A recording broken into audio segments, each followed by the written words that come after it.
अगर मियाँ की सिर्फ बेटियां हों और कोई बेटा ना हो तो विरासत कुरान और सुन्नत के मुताबिक तकसीम होगी।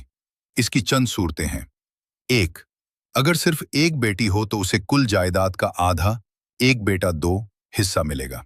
दो, अगर दो या दो से ज्यादा बेटियां हों और कोई बेटा ना हो तो सब बेटियों को मिलकर दो तिहाई, दो बेटा तीन हिस्सा मिलेगा।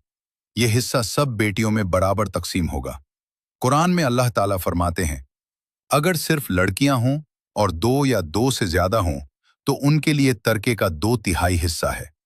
बाकी जायदाद किसको मिलेगी? बाकी हिस्सा मैयत के दूसरे वारिसों को जाएगा, जैसे वालिद, वालिदा, शौहर या बीवी, भाई, चचा वगैरह, सूरत हाल के मुताबिक।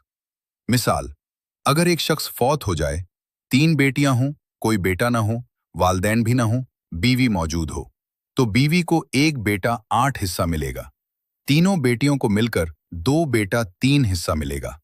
बाकी हिस्सा दूसरे करीबी रिश्तेदारों को जाएगा, मसलन भाई वगैरह।